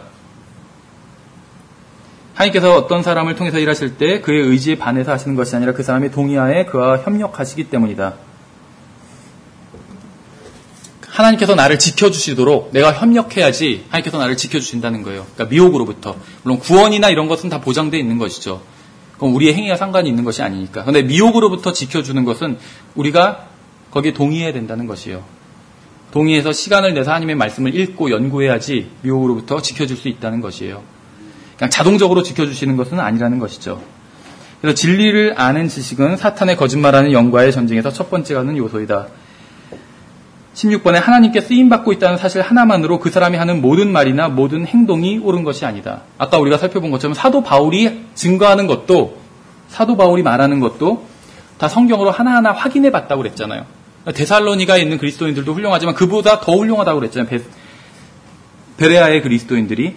하물며 사도 바울의 말들도 성경으로 다 하나하나 확인을 해봤다면 우리의 말은 더할 것도 없는 것이겠죠. 사랑의 하나님은 내가 미혹되도록 허용하지 않을 것이다 라고 생각하는 것 자체도 마귀의 미혹이라는 것이에요. 18번에 그렇다면 악한 영들의 미혹으로부터 안전하기 위해서는 어떻게 해야 하는가? 첫째, 악한 영들이 존재한다는 사실을 인정하고, 둘째, 그 악한 영들은 가장 정직하고 선하고 훌륭하며 영적인 성경대로 믿는 하나님께 쓰임받는 그리스도인도 미혹할 수 있다는 사실을 아는 것이다. 갈라디아서 한번 보죠. 갈라디아서 2장 11절부터 16절을 보시면 무슨 이야기냐면 바울이 베드로를 책망하는 장면입니다. 갈라디아서 2장에 보시면 11절부터 그러나 베드로가 안디옥에 이르렀을 때 그가 책망받아야 했으므로 내가 그를 대면하여 책망하였노라. 야고보에게서 온 어떤 사람들이 오기 전에 그가 이방인들과 함께 먹었으나 그들이 오매 할례자들인 그들을 두려워하여 그가 뒤로 물러가 자신을 분리하였으며 다른 유대인들도 그와 함께 위선을 행하고 심지어 바나바도 그들의 위선에 끌려갔느니라. 베드로와 바나바 굉장히 훌륭한 사도들이고 선한 사람들이고 경건한 사람들이고 성경대로 믿는 그리스도인이었죠. 그럼에도 불구하고 미혹을 당했잖아요, 마귀에게. 언제든지 누구나 미혹당할 수 있다는 것이요. 깨어있지 않는다면 그렇다는 것이죠. 그래서 바울이 그것에 대해서 이제 책망한 것이죠. 그래서 하나님께서 자신의 모든 의지를 내려놓고 주님께서 인도하시는 대로 일하고자 할 때도 자신의 모든 지체를 사용해서 하나님과 협력하지 않으면 안 된다. 이 말이에요. 그러니까 아까 처음에 앞에서 살펴본 것처럼 자아가 죽었다는 이유만으로 완전히 수동적인 상태에 들어가서 나는 이제 내 의지도 없고 완전히 자아가 죽었다. 고로 하나님께서 이제 나를 쓰실 것이다. 그렇게 되는 것이 아니라 자기 자신이 죄에 대해서 죽은 것이고 자기의 지체와 모든 것을 사용해서 하나님께 이제는 내어드려서 하나님께서 기뻐하시는 원하시는 일을 해야 된다는 것이에요. 능동적으로, 수동적으로 가만히 있는 것이 아니라. 모든 동양 종교는 다 수동성을 강조하잖아요. 많은 이단들이 어떤 수정적인 상태를 강조하거든요. 그래서 하나님이 말씀하시면 그냥 무조건 그것을 받아들이고 행해라. 말은 그럴듯해요. 하나님이 말씀하시면 아멘으로 받고 행해라. 맞는 말이죠. 그러나 검증해 봐야 될 필요가 있어요. 왜냐하면 하나님께서 어떤 사람을 통해서 말씀하실 때 그 사람이 아무리 훌륭한 목사님이라 할지라도 훌륭한 성경 교사라 할지라도 그 사람이 하는 말을 검증해 볼 필요가 있다는 것이요. 그리고 확인해 보니까 하나님의 뜻이 분명해요. 연구해 보니까. 그러면 그 말씀에 이제 아멘 해야 되는 것이겠죠. 거기에 더 이상 토를 다는 것이 아니라 그것이 자기 자신을 그리고 이제 하나님께 자기 자신을 내어드리는 것이겠죠. 그래서 하나님의 말씀을 읽고 연구하고 또 적용하고 순종하고 이것이 필요한 것이죠.